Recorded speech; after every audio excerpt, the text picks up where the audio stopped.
বললো যে ডাক্তার সাদ্দামের বাচ্চার পোস্টমর্টেম করছে, সে তার পোস্ট দেখে ওনার অনেক খারাপ লাগছে। রুমি আপু হয়তো জানেন না, এই ভুস্কি খাঙ্কি চুদিটা ওয়ান অফ দেম লাল বদর, যে আওয়ামী লীগ আমলের সর্বোচ্চ সকল ধরনের ফ্যাসিলিটি নিছে, দীপুমনির পায়ের উপর উক্তা হয়ে পড়া থাকতো, পা চাইটা চাইটা, হেন কিছু নাই যে সে আদায় করে নাই। জাতিসংঘের কনফারেন্সে গেছে, সেমিনারে গেছে দীপুমনির সাথে ঝুলে ঝুলে।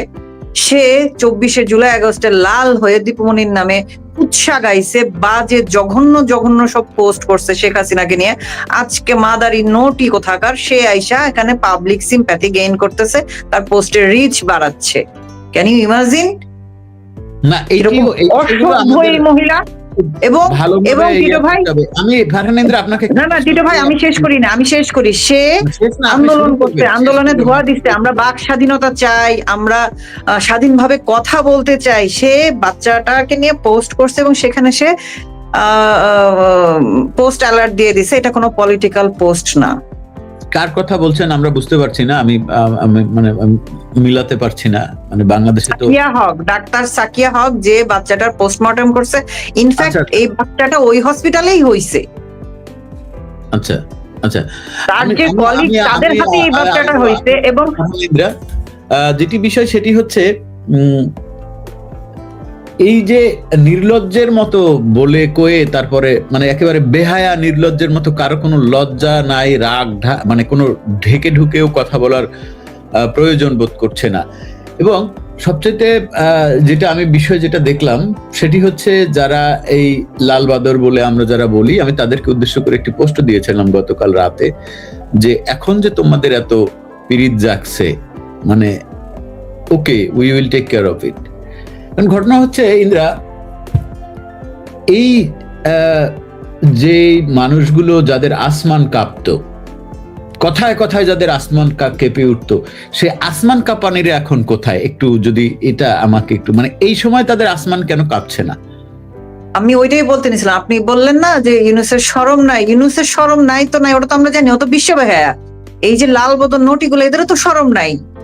যে বাক স্বাধীনতার নাম, যে স্বাধীনতা, লাল স্বাধীনতা তারা আনছে পুটকির কাপড় তুলে নাচতে নাচতে, এখন তাদেরকে মানে একটা ফ্যামিলি ধ্বংস হয়ে গেছে, সেই পোস্টের নিচে পোস্ট অ্যালার্ট দিতে হয় পলিটিক্যাল পোস্ট না লিখে। সে আওয়ামী আমলের সর্বোচ্চ সুবিধাভোগী ডাক্তার। এত অসভ্য এই জাত। রুমি আপু বললো না যে একটা সাইকো জাত। এই মহিলার বয়স তো 30-এর নিচে না, 30-এর ওপরেই, আমাদের চেয়ে খুব বেশি ছোট না। সে এরকম অসভ্য কি করে হইল? নিজের যখন প্রয়োজন পড়ছে, বাঁধনকে আমরা যেরকম দেখছি, টিটো ভাই বাঁধন পাবলিকলি এসে অ্যাড্রেস করছে যে আমি নিজের প্রয়োজনে আওয়ামী লীগ সরকারকে খেয়ে ছেড়ে দিছি। এই মহিলা সেরকম। আমার একটা কথা আছে ইন্দ্রা, আমার কথা হচ্ছে, আমার এখানে বরং নাম কি, বাঁধনকে সৎ মনে হয়েছে। বাঁধন এসে বলছে যে হ্যাঁ আমি আওয়ামী লীগকে ব্যবহার করছি, আমার দরকার ছিল, আমার এই ফ্যাসিলিটি নেওয়ার দরকার ছিল, সেটা আমি ব্যবহার। সৎ না তো ভাই, সে এতদিন পরে স্বীকার করতে বাধ্য হচ্ছে। স্বীকার না হোক করে কই যাবে? মানে চক্ষু লজ্জার কারণে হোক, তার সততার কারণে হোক। জি না, সে মোটেই সৎ না ভাই, সে কোনো মতেই সৎ না, সে একটা অসৎ। আপনি মাঝখানে দেখছেন কিনা জানি না, যে সে একটা প্ল্যাকার্ড নিয়ে দাঁড়াইছিল, ইনসাফ চাই, তখন সে চোরের মতো ইতি উতি তাকাইতেছিল। একটা সৎ মানুষ এভাবে দাঁড়ায় না। আপনি আমি কোনো দিন দুনিয়া উল্টায় গেলেও কি বলতে পারবো যে না আমরা জয় বাংলা বলবো না? কোনোদিন এটা সম্ভব আমাদের পক্ষে? সম্ভব না। আমরা জয় বাংলা আগেও বলছি, এখনো বলি, আমাদের পরের প্রজন্মের রক্তও বলবে। কিন্তু ওরা হচ্ছে মোনাফেকের দল। মোনাফেক না হইলে এই যে এইভাবে সারা জীবন যার নুন খাইলো, তার এখন ক্ষতি করার চেষ্টা না তো ক্ষতি করলো কি করে আমাকে বলেন? এদের লজ্জা শরম কি আছে? এদের কোনো লজ্জা শরম নাই। এদের লজ্জা শরম যদি থাকতো, এরা কোনো মতে সৎ না, এদের লজ্জা শরম কিছুই নাই। আপনি এই পডকাস্টটা দেখছেন কিনা আমি জানি না, সাদিক কাইয়ুম এবং ব্যারিস্টার আরমান হাসতে হাসতে বলতেছে শিবির রক কার্ড, এটা তোমরা কোথায় পাইছে? আপনি দেখছেন শোরের এই দাতাল হাসিটা? মানে ওদের দল ৭১-এ যে ট্যাগ লাগা, সেইখান থেকে সারা জীবনেও মুছবে না, 1000 বছর পার হয়ে গেলেও মুছবে না। এবং সারা পৃথিবী জানে শিবির রক কাটে। আইসা পডকাস্টে হে হে হে করতেছে, প্রমাণ দেখাও, প্রমাণ দেখাও। এত নির্লজ্জ যাদের নেতা হয়, প্রজারা কিরকম হবে আমাকে বলেন?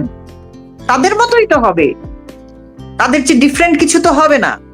ওরা এরকমই ডিজার্ভ করে।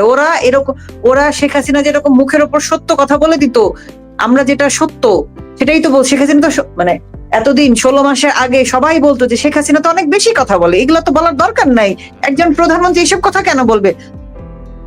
উনি হ্যাঁ ঠিক আছে উনি প্রধানমন্ত্রী, কিন্তু ওই যে ওই গানটা যে আছে তুমি আমাদের মতো কেউ, উনি আমাদের মতো কেউ একজন, যে কারণে উনি প্রধানমন্ত্রীর প্রোটোকলের বাইরে গিয়ে আমাদের সাথে নর্মাল পিপলের মতো কনভারসেশন চালাইতেন প্রেস কনফারেন্স, এবং সেই নর্মাল কথার মধ্যে উনি সব কথা বলতেন যেটা কারো পছন্দ হইতো না। ওনার আসলে উচিত ছিল কি জানেন, এই যে সাদা চামড়া বেগম খালেদা জিয়ার মতো কাগজ দেখা দেখা পইরা যাওয়া। কোন স্মার্ট অ্যান্সার তো বাঙালি নিতে পারে না, বাঙালির একমাত্র পছন্দ হচ্ছে সাদা চামড়ার ব্রেইনলেস মহিলা। কোন বুদ্ধিমান মানুষ বাঙালি নিতে পারে না, স্পেশালি মহিলা তো নিতেই পারে না। এখানে বঙ্গবন্ধুর মেয়ে তারা কিভাবে সহ্য করবে? এই কারণে মনে করেন এই বেশরম গুলা উঠে পড়ে, মহিলাগুলো স্পেশালি মহিলাগুলোর কথা আমি বলবো। টিটো ভাই আজকে আপনি এই পোস্টটা অবশ্যই দেখছেন, এটা মিস করার কোনো কারণ নাই। বরগুনার না বাগেরহাটের শিবিরের সভাপতি সে বলতেছে ডাকসু ছিল বেশ্যাখানা। Can you imagine? না ঢাকা ভার্সিটির এটা হইতে পারে ডাকসু বেশ্যাখানা হইতে পারে। কিভাবে জানেন? কারণ ডাকসুতে খুব গুরুত্বপূর্ণ একটি জায়গা সবসময় ডাকসুর ভেতরে ছিল হচ্ছে কি ছাত্রী সংস্থা, এবং ছাত্রী সংস্থার এটা একটি আলাদা সার্ভিস। আপনি এটা হাসছেন, কিন্তু এটা আমি আপনাকে অফিসিয়ালি বলছি আজকে, এটি ছাত্রী সংস্থার একটি অফিসিয়াল সার্ভিস, যেটাকে তারা বলে যৌন জিহাদ। এটা আমি জানি। এটা জানেন না আপনি? এটা জানেন না? এটা আমি জানি। ইন্টেল অফিসার অবশ্যই জানেন।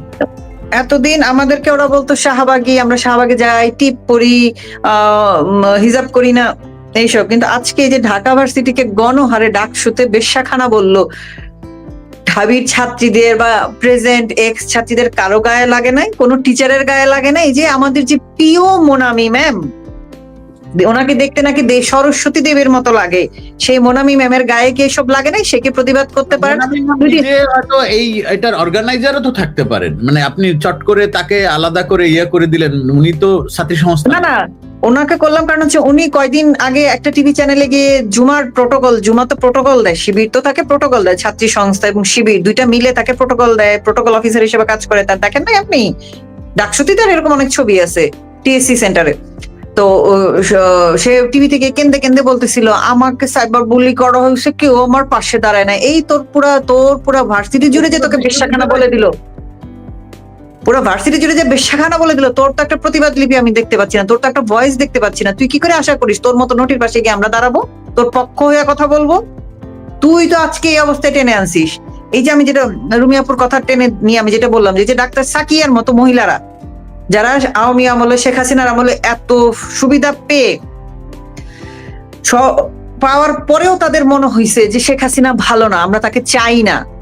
আজকে এই যে দিন, এই যে এক একটা লাশ আসে, প্রত্যেকে যারা লাল হয়েছে তাদের দায় এটার উপর। সে যদি আমার রক্তেরও কেউ হয়ে থাকে তারও এখানে দায় আছে। এখন বলবেন যে লাল হইলেই কি দায় আছে? অবশ্যই দায় আছে। আপনি প্রোফাইল পিকচার লাল করছেন, এবং আজ পর্যন্ত এই যে দেশে যে 17 মাস ধরে যে এথনিক ক্লিনজিং এবং গণহত্যা যেটা চলতেছে, নীরব সাইলেন্ট জেনোসাইড যেটা চলতেছে, যেটা তোমাদের চোখের সামনে আসতেছে না, বছরে এই তো আমি দেখলাম যে 650 মতো লাশ নদীতে ভেসে আসছে, অজ্ঞাতনামা লাশ প্রত্যেকটা। এগুলো তো কারো না কারো পরিবারের, এগুলো তো আর আকাশ থেকে পড়ে নাই, এবং প্রত্যেকে এতিমও না। এবং এই কেসগুলো কিন্তু রিপোর্ট হয় নাই। বুঝতে পারছেন কেন রিপোর্ট হয় নাই?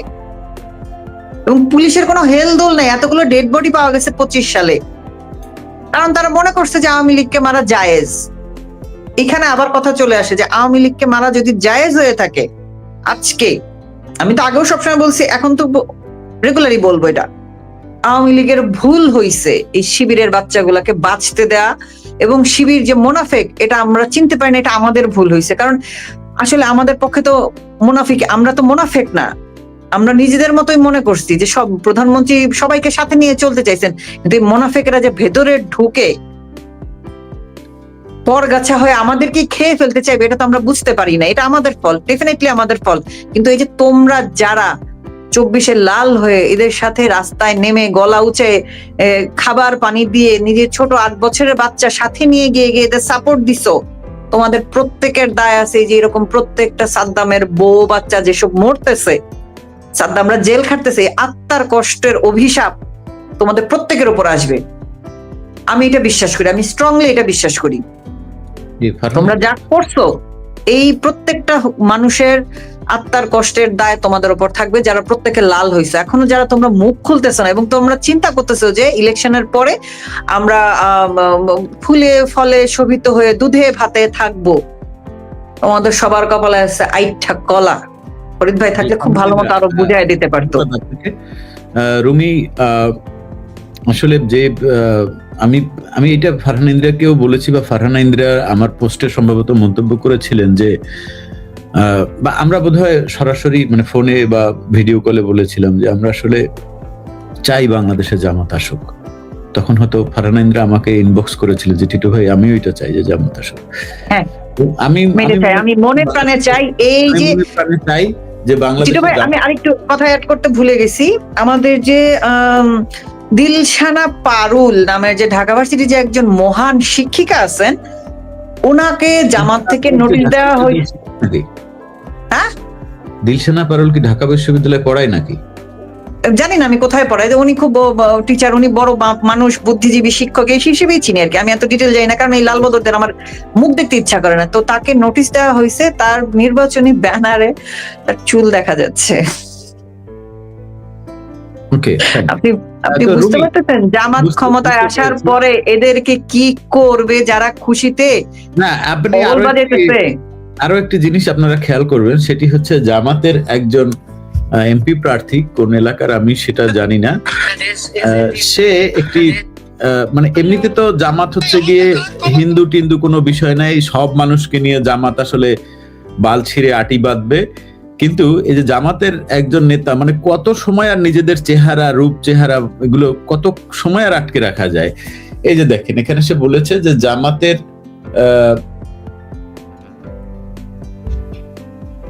মানে 80% বাংলাদেশে, মানে মুসলমানদের বাংলাদেশে কেন হচ্ছে গিয়ে ইয়া থাকবে, কোন বিধর্মী প্রতিনিধি থাকতে হবে। বিধর্মী বলতে মানে ওনারা কি বোঝায় তা তো আপনারা জানেন। তো এখন যেটা বিষয় সেটি হচ্ছে, জামাত খুব ভালো করে জানে যে তারা ভোটের রাজনীতিতে মানে আলুর ছোলার মতো না। আলুর ছোলার যতটা গুরুত্ব থাকে আলু ছিলে ফেলার পরে, জামাতের গুরুত্ব অতটুকু বাংলাদেশ মানে। এবং এখন এটার জন্য জামাত যতখানি দরকার তার প্রস্তুতি সে নিয়ে রেখেছে, যে কোনো ভাবেই আর কি তাদের ক্ষমতায় যেতে হবে। আপনি কি মনে করেন? এটি আমি আপনার সাথে রুমি সরাসরি সামনাসামনি অনেকবার বলেছি। আপনার কি মনে হয় যে জামাত দিয়ে বাংলাদেশের মানুষকে কি আসলে একটা শিক্ষা দেওয়া উচিত, এবং বাংলাদেশের মানুষ আসলে কি ধরনের শিক্ষাটা পাবে, বা এই জাতিকে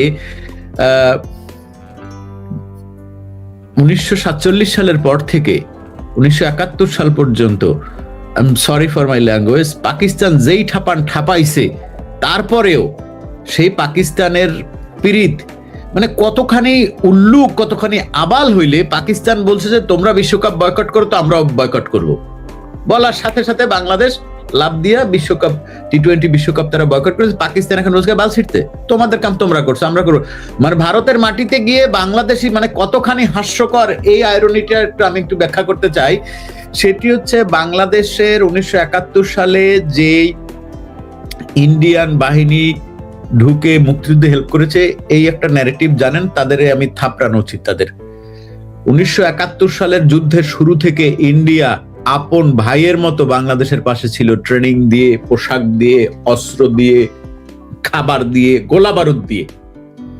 এবং শেষে ডিসেম্বরে যে ইন্ডিয়ান আর্মি এখানে ঢুকেছে, যার ফলে আমরা 9 মাসে বাংলাদেশটাকে স্বাধীন করতে পেরেছি। আদারওয়াইজ 9 মাস কেন, 9 বছরও বাংলাদেশ স্বাধীন হওয়া সম্ভব ছিল না।